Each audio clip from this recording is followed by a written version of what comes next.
5-time world champion calf roper and 2001 all-around world champion. Here match roping Tough Cooper tonight at the Barnett Memorial Benefit.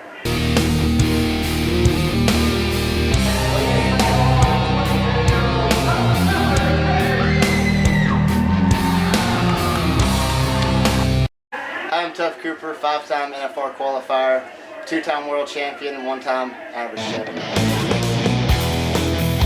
Hi guys, Trent Walls here in Stephenville, Texas, my hometown.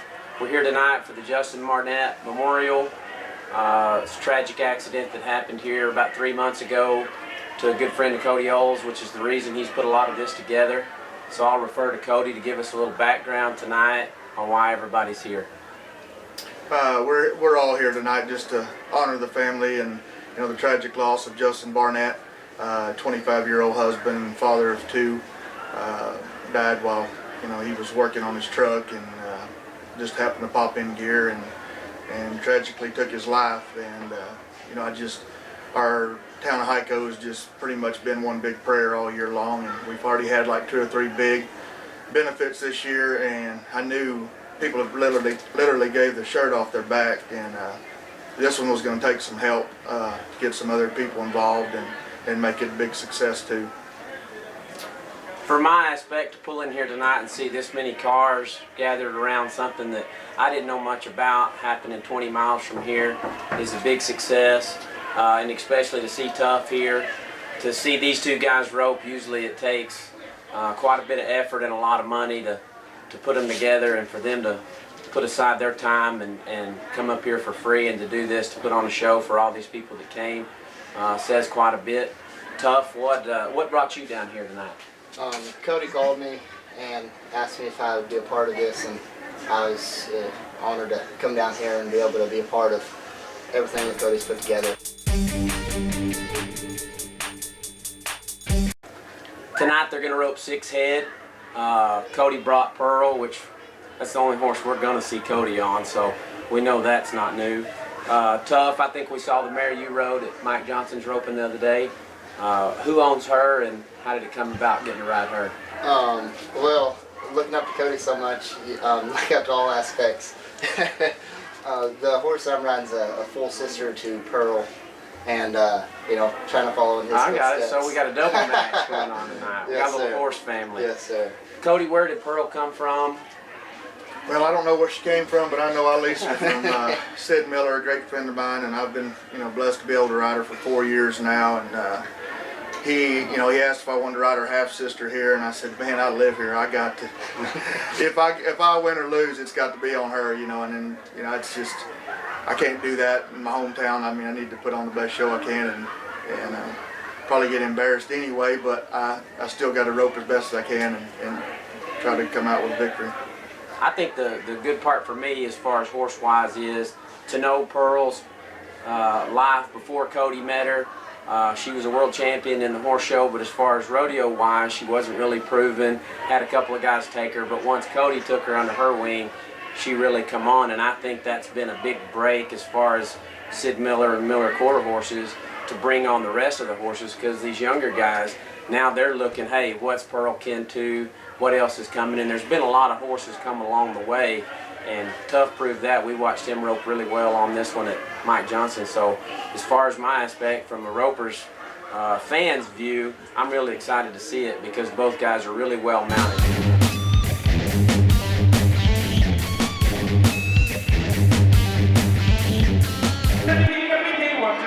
We did all of our major stretching a little bit ago, about an hour ago, so we give our muscles some time to stay warm right before the match. We'll loosen up just a little bit and try to stay warm. But we did all of our major stretching about an hour before each competition, before we perform. So we have about an hour of staying loose.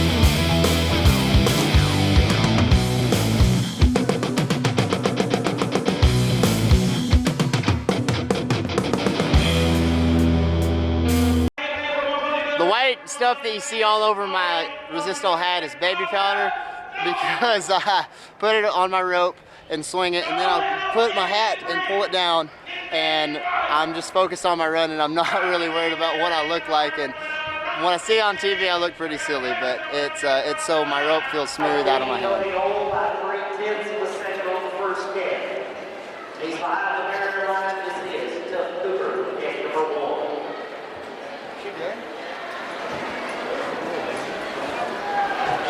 She's gone off my hand now.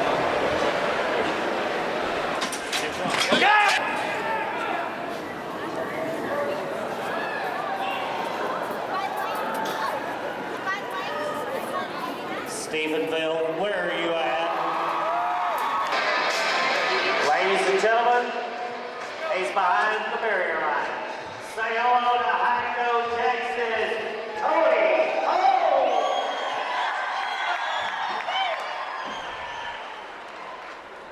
If number 1 setting to only roll to the pin.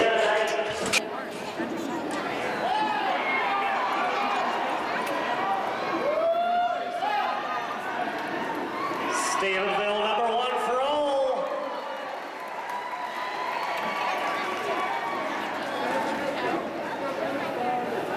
Are you ready, Stephenville? 8.6 seconds. We can still be there. Tough Cooper, kick number 6. Okay!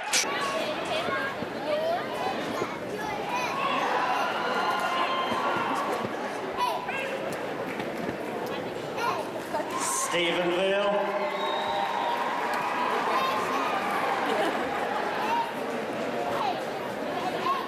What do you say about 9.3 on calf number 6? 54 and 2 on 6.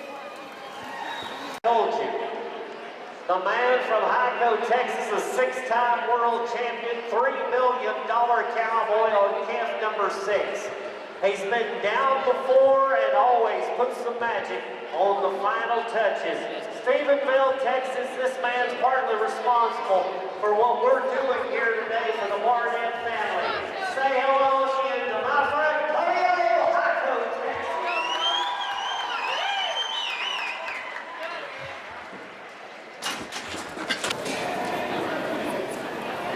There you go.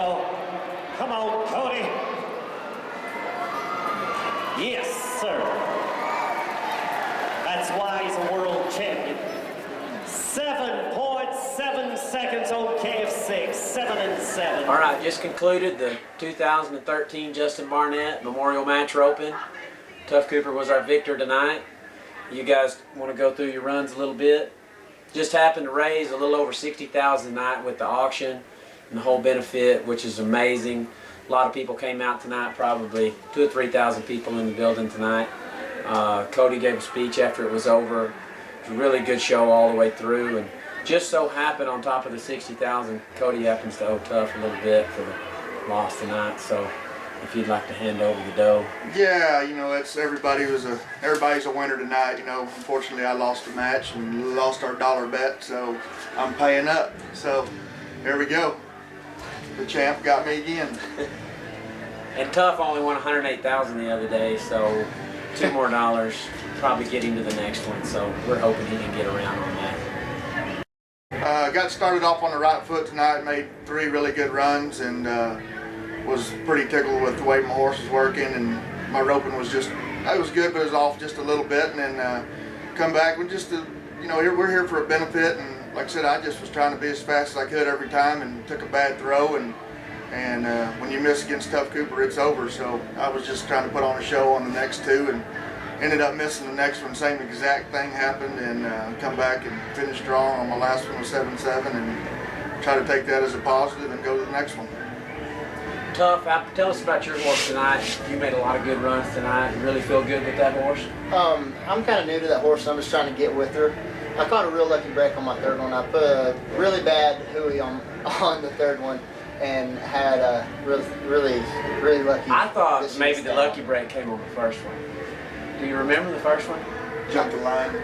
No, you roped her around the eyes and then the first. and then it fell on. I thought it was a complete money That lose.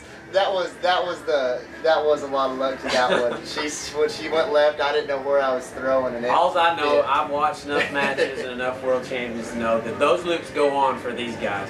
That'd been me. It got on my hat, and it would have been a crazy situation right there. So, right off the bat, Tough had some luck. Cody didn't have some luck later on in the match, and Tough finished strong. I think everybody that came tonight got to see some really great runs, some black and white calves, and some good horses. So, we hope to see that again probably next year. Okay, for you roping fans out there, you've got the two best in the game right here. One question of mine is, Cody, growing up, I know that you and Leo spent a lot of hours in the practice pen and Tough with his dad and always having Trevor and Strand and the best guys around and maybe guys like me growing up in the majority of the roping world doesn't have access to that. Do you think that kind of tutelage and being around Roy and the different people coming up was the biggest difference in you? Or was it something inside of you or just the driving force of it? You know, we're in the same boat. You know, we both had a dad that wanted us to win more than anything, and 110% everything they say is dead on. So it's kind of, I mean, it's almost been like a cheat sheet for me and him, you know, and just take some of it. You know, some of it's changed along the way as far as style of roping. You know, when he started, now he's stepped it up. Same deal with me. I've had to change my roping. You know, a lot of things he does, I duplicate. I try to work on it. And, you know, I'm at the end of my career, and, you know, some of the things that I've done as far as holding my slack a little bit different, it's come from watching him do it, you know, and now we can't hardly jerk the cattle down. So, you know, it works the same deal. He's picked up a lot of stuff. I can watch him replay on the match roping from Angelo, and I know 100% he's watched me in the past just by watching some of those runs, you know, the next shot and then just waiting it out. Before I had a talk this week with an older fellow, and he's like, man, this and that. What makes me mad is to say that he outdraws everybody. No, I said, let me set you straight. He outropes everybody. When you're in that mind and that far in your game and at the top of your game, it looks like you outdraw everybody because you're 100% on the barrier. If you got a runner, you take that equation away at the finals. He had one of the worst calves this year and won 5th round, 4th round. Oh, he's faster than that. He won the round on it. Yeah. So, you know, in the past I've done that, you know, and it's like, you know, I outgrew everybody, but to be able to take it to another level is just, it's amazing and see how fast he has done it. Tough to build on that. I can remember the match 2 years ago at San Angelo when Cody won, and me and you had a conversation about a week later, and to know from that match to the next year's match in 1 year's time how much different your neck loop was, how consistent it was, flanking time. I mean, it was just, to me, it was night and day difference, and you got a gold buckle that year, but still, it didn't get satisfy you. You wanted to go on with it.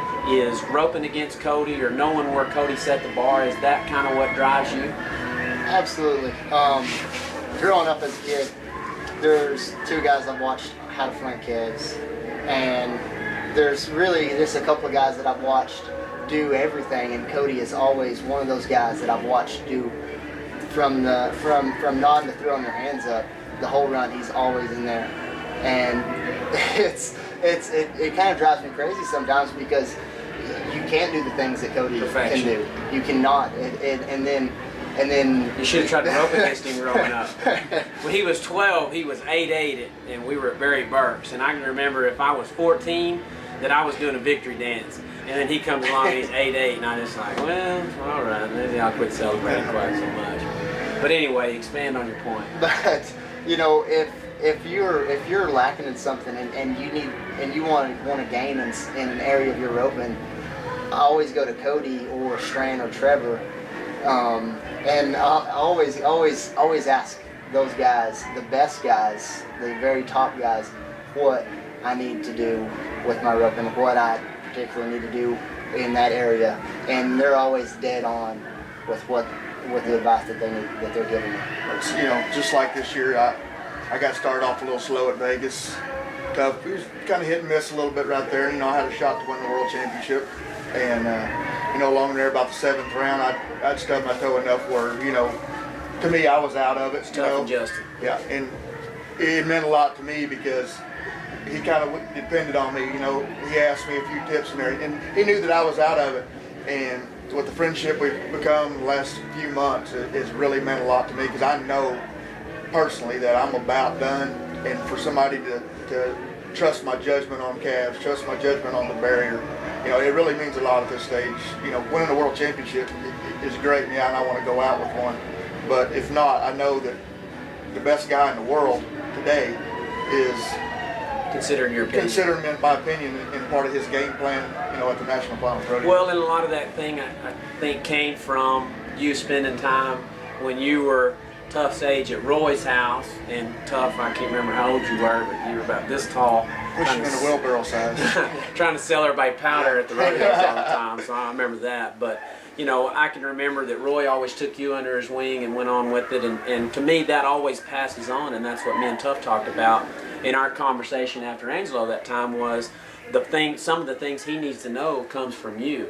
And to me, that's the best watching of all of this, is to see it kind of the torch passing and going to him, and Tuff being at the top of his game. If he didn't improve again, I think you're the best. And to see tonight on 2 times you flanked Kez that I don't know anybody else gets those Kez flanked, plus it being in time and getting the string on them and doing the whole deal. And so that's what's impressive to me. And just to know, you know, maybe people want to know, as far as your practice time or your mentality of it, what are you putting into it every day to pick those little things out and fix them so you're a perfect roper?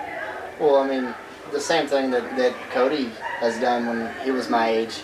You know, you got to put right now all the time, all your time and work into the practice pen, and trying to capitalize on it, on your time spent in the practice pen, not just being there to practice and get better, but really focusing on the correct way to practice and doing the things that most guys don't want to do, and doing the things that are going to improve your roping instead of just keep you sharp. Yeah. You know, like this match roping right here, these 6 calves that me and Cody got to run tonight, that's really gonna help us for the next few rodeos that we go to, because of the match roping, because it kind of puts us in our fundamentals, but also keeps us pressure sharp. Pressure practice. Yeah. No, absolutely. And that, to me, that's always Cody getting ready for the NFR after the San Angelo match makes a big deal, because you get to make those big runs with a lot of people there, and I think I saw that in you at Vegas this year after getting to, you know, Cody missed and he had some trouble, but you were pretty dominant that day where there wasn't anybody probably going to beat you anyway. So leading up to that point, I mean, that didn't come by mistake.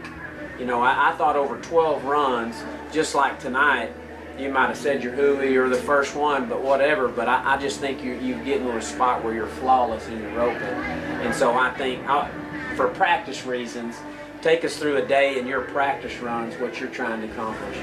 Whether it's with your horses or groundwork, or how much time are you putting in?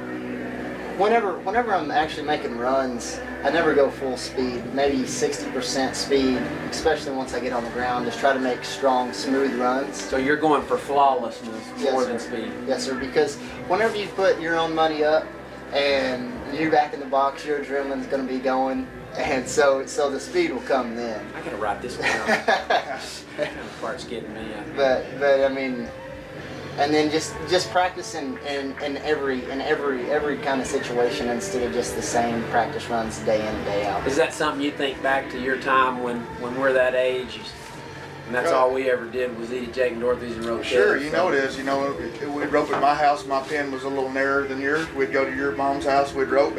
Cattle could move over, around, you know, left, go right, and just a lot of world championships I won on horses that people didn't get along with, you know, and changing those situations up where I learned how to use my left hand really good is, you know, I got by 2 or 3 world championships on horses that were done in everybody else's category, but just swapping them up and freeing them up and loosening them up, you know, it fell in like clockwork, you know. Yeah, Luke, Rejas, and Pearl's the 3 I can think of that, you know, that had that effect, that most people would say that, you know, these horses are done, and Cody comes along and takes 2 or 3 years out of them. Is that something that pushes you along as the horse end of it, or are you that into the horse end of it? Cody can make a horse do things that most people, nobody can, and that's something right now at the point in my career that frustrates me so bad. because I want to be able to make those runs on those horses and try to get the most out of them, and to try to get there. Watching Cody, watching the way he rides his horse and his horsemanship is way beyond anybody else that I've ever seen. I mean, I never got to see my dad, but I mean, Cody's the greatest I've ever seen. Your dad was a horse guy. Yeah, you know, we spent a lot of time there at his place, and it was just like in that barn. Yeah. The 4 horses that you wanted to ride anywhere in the world, they were in that barn. All right, well, we're going to wrap it up here tonight in Stephenville at the big match roping. Cody, appreciate you coming. Yeah. You're kind of the wheels behind this, and you brought Rob into your Batman, and it's quite a show. We all enjoyed it, and we'll hopefully be here next year.